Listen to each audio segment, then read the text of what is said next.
Hey guys, it's Screamots here with another video for DNB Academy. If you're new here to the channel, please consider subscribing. We really do appreciate all of your support. Today, I want to show you some notch-based techniques that I wouldn't normally do inside a synth, but since Serum 2 dropped, it's actually quite possible to do it in a synth, which is amazing because now you can stack all these effects, and that's basically what it is.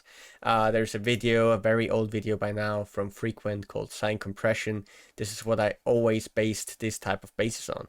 So how I would normally start with doing this type of neuro bass is I would take a sine wave, I would just draw a note in, which we're going to do now as well, just to get an idea. There's already a note drawn in here. So for example, a D sharp, just draw in a note and then put it on a bass note. I'm choosing analog BD sine because it just means that it already has a few harmonics drawn in that I can maybe enhance a little bit, just to get a bit of a more beefy sub, you know. And then what I would do basically is add a little bit of distortion, add some notches, add distortion, add some notches. But now we can actually do that in here, which is nice. You can add a bit of compression as well. Just leave that in there, and we're going to use that later on in the chain. Then some distortion. And maybe we'll start with some overdrive to give it some more harmonics. And then maybe already something that shapes the sound even a bit more, depending on how hard you want the sound to be. But yeah, then we can start right with filters or EQs. I'm kind of an EQ guy with these type of things, but it doesn't really matter what you use, because I've talked to other producers, they really prefer using the filter for this. I prefer using the EQ. I just like the way it looks. And what I also learned in the DNB Academy base camp, where I did a live masterclass, and so did others like Dosa, for example, and Yatusa, and many more. I learned that you can actually, from Bass Brothers, that you can actually, you know, click in there and you get an analyzer, which is a nice little info. And then I will just start adding, for example, LFO1 in here. And I try not to go too far to the left, because that's where all the sub frequencies are. So maybe a little bit before that hits. And now that you have an analyzer, you can actually see, I could probably get away with putting it there, right? And then I will just put it on 1 bar, for example. Then I will add some more distortion.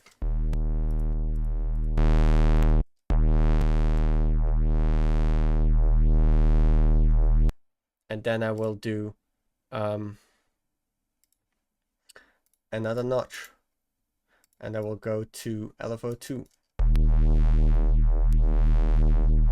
and maybe go on 2 bar.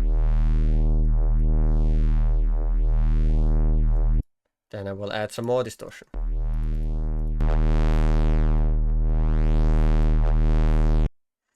And then I will add, you can also do it with the filter C, just so I can show you. There is all these different ones, and there's notches as well. And you can do it that way as well, if you prefer.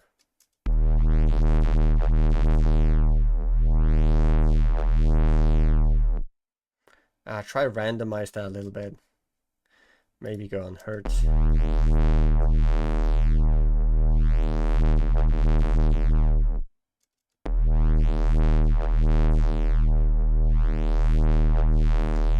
And that's gonna start phasing with each other, right?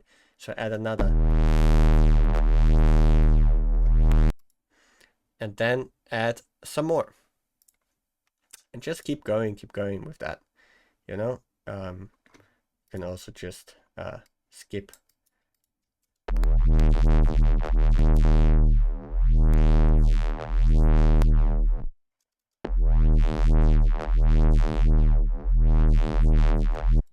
As you can see, I would do that many times over, and I kind of like to mix that a little bit with some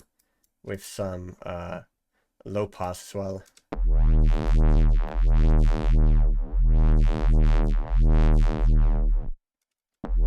You can also try different shapes if you want.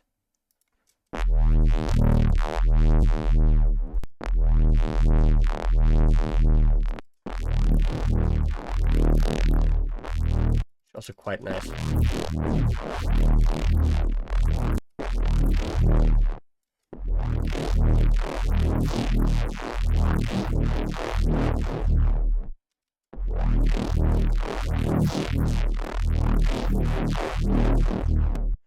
And then I will compress it at the end.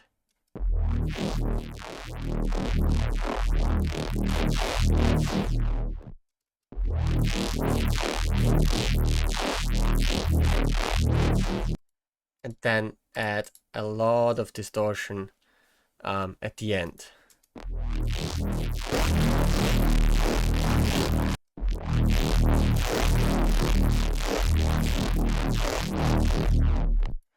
And maybe some more filtering.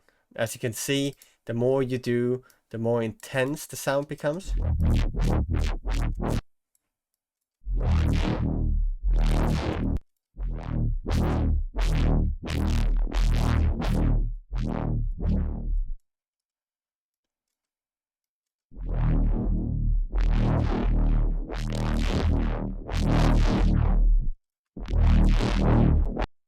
Then I would add some convolution.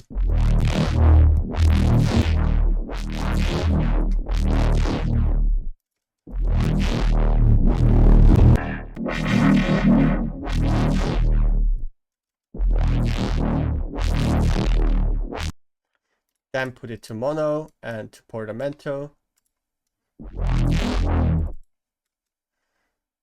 And try around with some different pitches here.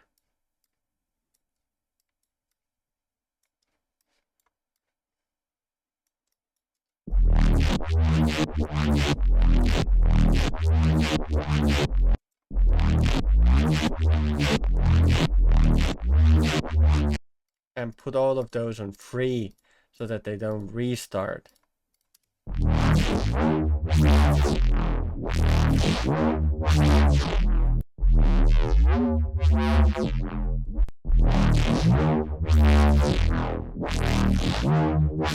Then I'll put some noise there, like maybe just randomize that as well, put it on free.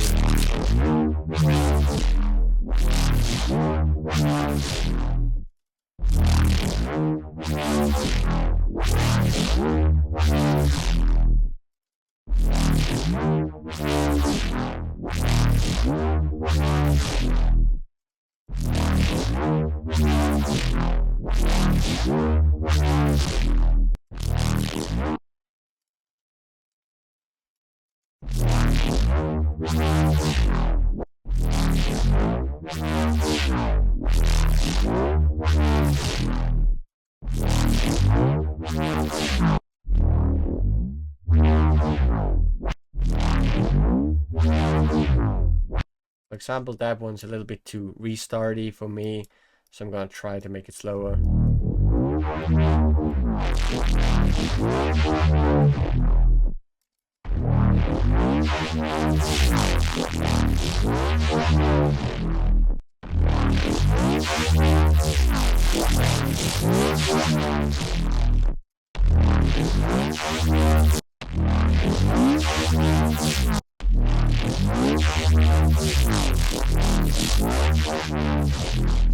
As you can see, you get this really like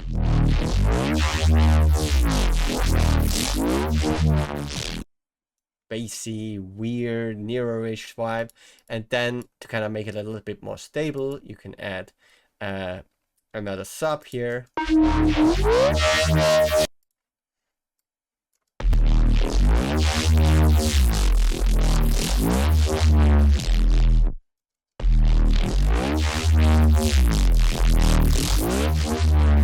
Also take the random out, but I think the random is kind of nice here.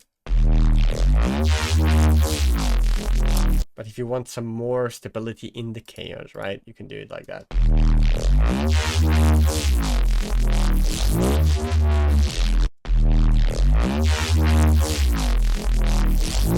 And I always like to have a little bit more control over these type of sounds. So I like to go in with an EQ. You can use the EQ if you're choosing and make it sound a little bit more less random, right? So that way you get a bit more control of the sound, where it opens up, where it goes down, but keep that random feeling that makes it special.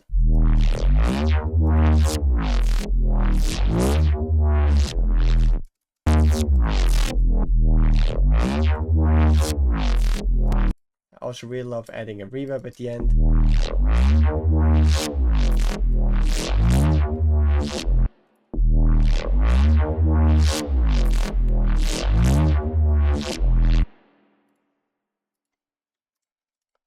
Maybe a little bit less movement. Some random bits here and there. As you can see, it really turns into something interesting with just enough filtering and enough effects added.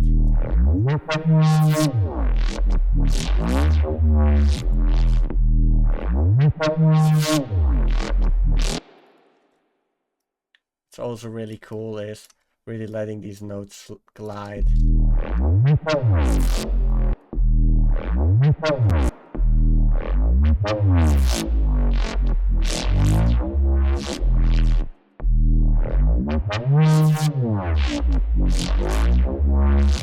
You can go even crazier with this type of stuff. Add some phases to it if you want.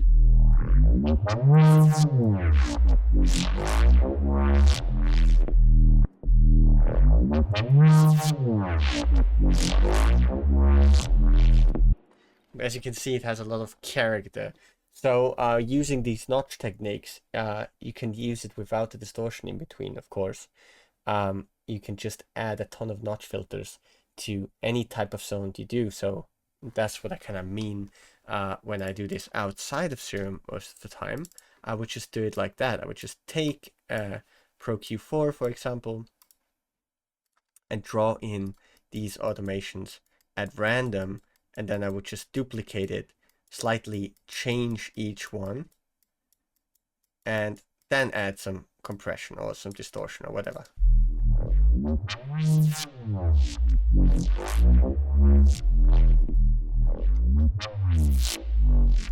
The cool thing about using ProQ is that this is kind of more of a broad setting. You can duplicate that though. If you go into the equalizer here, you can change the Q and make some of these a little bit thicker, and I think only here it isn't possible. Yeah, that's why I use the EQ. See, in those filter ones, it isn't possible to do that.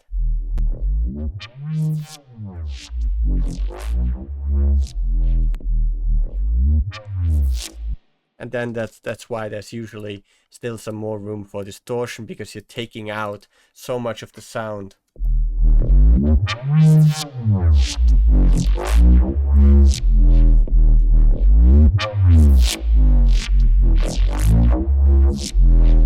You get this really watery, nice feeling. Normally I add even some more noise, you know, and the more you filter, the crazier it gets. And at one point you're gonna ruin the sound. I'm normally kind of waiting on experimenting until I reach that point.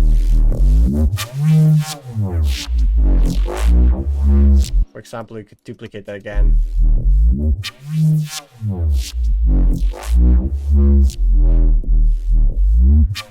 For example, now we lost already a bit too much of the sound. If we added just another one, you could add some riff to that, some other plugins. As you can see, it's an insanely long chain, but that's just how this technique works. Because of all the phasing, there's these interesting moments that happen within. You can take one or two sounds from there and use it as a mid bass, but you get these really interesting textures from that, and I really still love using those in tracks. I make these racks once in a while and just make a bunch of notch bass sounds and use them in my tracks as filler basses and so on. You could use one of the filler basses, put it in a sampler, make some crazy reads from that and all these things. So yeah, I hope that opened your eyes on what you can do with notch filters and and you're going to be creative with it and have fun. Peace out. See you in the next video.